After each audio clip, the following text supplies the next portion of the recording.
નમસ્કાર, આપ જોઈ રહ્યા છો લખત ન્યૂઝ અપડેટ ચેનલ। તમામ સમાચાર અને અપડેટ મેળવવા માટે ચેનલને સબસ્ક્રાઇબ કરો અને બેલ આઇકન પર ક્લિક કરો જેથી તમામ સમાચાર અને અપડેટ તમને મળી રહે।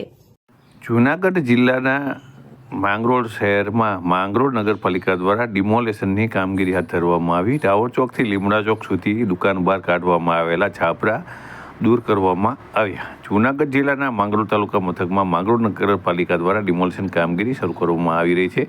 શહેરની મુખ્ય બજારમાં દુકાન બહાર કાઢવામાં આવેલા છાપરા કાઢવાની કામગીરી શરૂ કરવામાં આવી છે। સાથે જે દુકાન, હોટલ, ગલ્લા બાર છાપરા કાઢવામાં આવ્યા છે તેમને ગુરુવાર સુધીની મુદત આપવામાં આવી છે। સાથે સ્વેચ્છાએ છાપરા ઉતારી લેવા પણ સૂચના આપવામાં આવી છે। ત્યારે જાગૃત નાગરિકો દ્વારા નગરપાલિકાના જવાબદાર અધિકારીઓને માંગરોળ શહેરમાં અનેક જગ્યાએ સરકારી જમીન ઉપર બિનકાયદેસર દબાણ કરી અને પેચકસમી કરવામાં આવી છે તેને દૂર કરી સરકારી જમીન ક્યારે ખાલી કરવામાં આવશે તેમ પૂછતા જવાબદાર અધિકારીઓ દ્વારા જણાવવામાં આવ્યું હતું કે આ બાબતે ઉચ્ચ કક્ષાએથી ચર્ચા શું કરવામાં આવી છે। ત્યારે માંગરોળ નગરપાલિકાના અધિકારીઓ દ્વારા જેસીબી અને ચુસ્ત પોલીસ બંદોબસ્ત સાથે માંગરોળ શહેરની અંદર ડિમોલેશન કામગીરી શરૂ કરવામાં આવી છે। ત્યારે મોટી સંખ્યાની અંદર લોકો આ ડિમોલેશન કામગીરી ચાલતી હોય ત્યાં જોવા માટે એકત્ર થઈ જતા હોય છે। ત્યારે ઘણીવાર આ જેસીબીના કામગીરી કરવામાં આવતી હોય ત્યારે પણ લોકો આવી જતા હોય છે। ત્યારે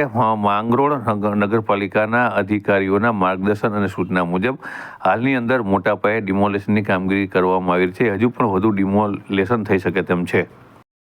હાલ ગુજરાતમાં દબાણ હટાવવાની કામગીરી ચાલુ હોય જેથી માંગરોળ નગરપાલિકા દ્વારા એક અઠવાડિયા પહેલા જે નડતરરૂપ પતરા ને એવું હોય તે હટાવવા માટે પબ્લિકને અપીલ કરેલી છે। એમાં જે પબ્લિકનો સારો રિસ્પોન્સ આવ્યો છે। 80-85% જેવો પબ્લિકે સામેથી જ બધું પતરાને એવું કાઢી આપેલ છે। જે ડ્રાઈવમાં આજ અમે શહેરની મુલાકાત લેતા 2-3 જગ્યાએ એવો દેખાયેલું છે કે જે પતરા કાઢેલા છે જે હટાવવા માટે સૂચના આપેલી છે।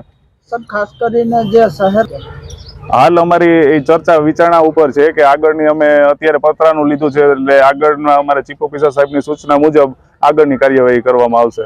સર બસ સ્ટેન્ડ હા, જરૂર આગામી સમયમાં એ પેશકદમી હટાવવાની કામગીરી કરવામાં આવશે નગરપાલિકા દ્વારા। હાલ આ વસ્તુ અમારે પણ જાણમાં આવેલી છે જેની અમે સંયુક્ત એક ડ્રાઈવ યોજશું અને એ પણ અમે આઈડેન્ટિફાઈ કરશું કે કોઈ દબાણ કર્યું છે કે કોઈ અનધિકૃત રીતે દુકાનનો વપરાશ કરતા હોય તો અમે જરૂર હટાવશું।